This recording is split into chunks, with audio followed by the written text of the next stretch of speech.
Hi friends, இன்னைக்கு நம்ம கிச்சன்ல முட்டைக்கோஸ் பொரியல் ரொம்ப சூப்பரா எப்படி செய்யறதுன்னு பார்க்க போறோம். இந்த முட்டைக்கோஸ் பொரியல் சாம்பார், ரசம், புளிக்குழம்பு எல்லாத்துக்குமே சூப்பரான சைட் டிஷ்ஷா இருக்கும். இதுவரைக்கும் தமிழ் ஃபன் சேனலை சப்ஸ்கிரைப் பண்ணாத நண்பர்கள் சப்ஸ்கிரைப் பண்ணிக்கோங்க. அப்படியே பக்கத்துல இருக்க பெல் ஐகானை கிளிக் பண்ணிருங்க. இப்போ நான் ஒரு பவுல்ல மீடியம் சைஸ் முட்டைக்கோஸ் ஒரு முட்டைக்கோஸ் பூவா துருவிட்டு கழுவி எடுத்து வச்சிருக்கேங்க. நீங்கள் பொடியாக கட் பண்ணிக்கலாம், இல்லைனா நைஸாக துருவி எடுத்தாலும் ஓகே.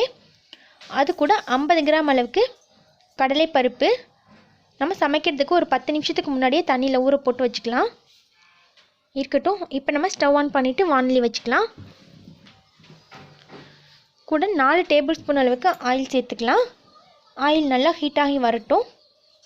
இப்போ இது கூட 1 டேபிள் ஸ்பூன் கடுகு உளுந்தம் பருப்பு சேர்த்துக்கலாம். கடுகு நல்லா பொரிஞ்சதுக்கப்புறம் 3 பச்சை மிளகாயை பொடியாக கட் பண்ணிவிட்டு சேர்த்துக்கலாம். 2 கொத்து கருவேப்பிலை, கூடவே 2 பெரிய வெங்காயத்தை ரொம்ப பொடியாக கட் பண்ணிவிட்டு சேர்த்துக்கோங்க. சேர்த்துட்டு நல்லா வதக்கி விட்டுருங்க. இப்போ இது கூட 1/4 டீஸ்பூன் அளவுக்கு பெருங்காயத்தூள் சேர்த்துக்கலாம். சேர்த்துட்டு நல்லா மிக்ஸ் பண்ணி விட்டுருங்க. வெங்காயம் வந்து ரொம்ப செவந்து வர வேணாம், லைட்டாக வதங்கியிருந்தால் போதும். வெங்காயம் ரொம்ப செவந்து வந்துச்சுன்னா நம்ம பொரியலோட கலர் வந்து சேஞ்ச் ஆயிரும். இப்போ இது கூட நம்ம முட்டைக்கோஸ் ஆட் பண்ணிக்கலாம்.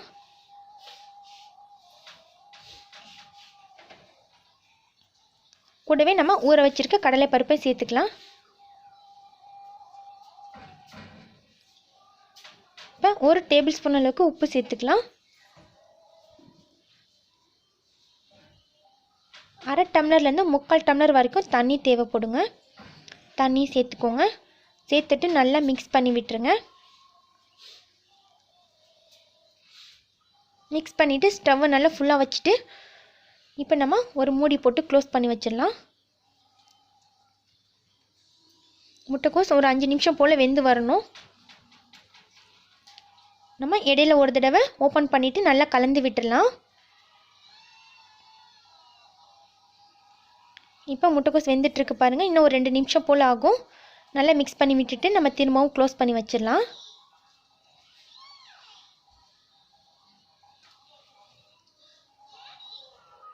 இப்போ நம்ம 2 நிமிஷத்துக்கு அப்புறமா ஓப்பன் பண்ணி பார்க்கலாங்க. முட்டைக்கோஸ் நல்லா வெந்து பூவாக வெந்து வந்திருக்கு. இது கூட இப்போ லைட்டாக தண்ணி இருக்குது. அந்த தண்ணி வந்து சுண்டுற வரைக்கும் நம்ம ஸ்டவ்வை ஃபுல்லாக வச்சுட்டு இந்த லைட்டாக இருக்க தண்ணி சுண்ட வச்சிடலாம்.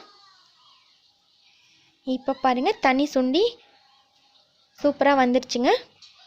இப்போ இது கூட நம்ம ஒரு சின்ன மூடி தேங்காயை துருவிட்டு சேர்த்துக்கலாம். சேர்த்துட்டு நல்லா மிக்ஸ் பண்ணி விட்டுருங்க. உப்பு கரெக்டாக இருக்கான்னு செக் பண்ணிக்கோங்க.